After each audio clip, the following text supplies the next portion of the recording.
Bharatiya Janata party महिला मोर्चा पक्षर जून 15 और 16 तारीख 2 दिन धरी रज महोत्सव पालन करा श्रद्धावाली मुक्ताकाश रंगमंच अनुष्ठित होगा जाउथिबा एही कार्यक्रम मोर्चार समस्त कार्यकर्ता जोगदेवे। रज पिठा रज पान सहित विभिन्न सुस्वादु खाद्यर मजा नेबापई पुरीर समस्त मातृशक्ति को अनुरोध करा जायछि। मंगलवार पूर्वाह्न वीआईपी रोड स्थित वीआईपी लॉज रे आयोजित एक सांबादिक सम्मेलन में मोर्चार राज्य कार्यकारिणी सदस्य रंजिता पाढ़ी, जिला संपादक सुदोषा पंडा, राज्य कार्यकारिणी सभ्या संध्या मिश्र, मंडल उपसभानेत्री कमलिनी महापात्र, मंडल संपादक प्रियंका महापात्र, स्वच्छ भारत सभापति पद्मचरण महापात्र, युव मोर्चा सभापति जयंत दास, सनातन दास और सुदर्शन साहू प्रमुख उपस्थित थिले।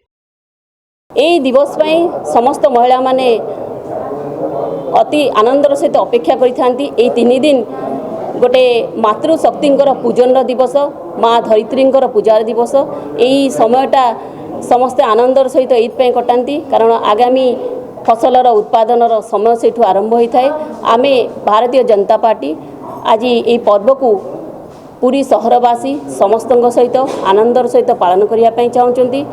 एई पर्व करिवार मुख्य उद्देश्य होची जे कौन मातृशक्ति जो माने कि दीर्घ दिन गोटे अपेक्षा रही था गोटे स्वतंत्र पर्व जोटा कि रज पर्व, मौज सज पान पिठा ये जो सब ओडिशा संस्कृति परंपरा रही ताहार गोटे अति सुंदर निदर्शन यही दिन में ही देखा मिले। माँ प्रकृति माँ धरित्री एवं आमे पूजा करुवा समस्त वृक्ष लता गछ यहीटा ही हूँ रज पर्वर महत्व।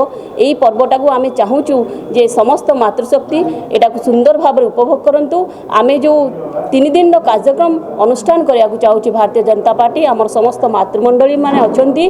आमे महिला मोर्चा तरफ एवं विधानसभा क्षेत्र तरफ ए कार्यक्रम को आयोजन करुचु एवं आह्वान करुचु पूरी सहर समस्त व्यक्ति ए कार्यक्रम रे आसी आम सहित सामिल रुहंतु एवं ये जो पिठा मिठा रज पान यार मौज नियंतु। समस्ते निज निजर थिबा आत्मीयता को आहुरी उन्नति हो, समस्त मध्य गोटे सौहार्दपूर्ण वातावरण सृष्टि हो, आनंद हर्ष उल्लास रे पूरी सहर उच्छलित हो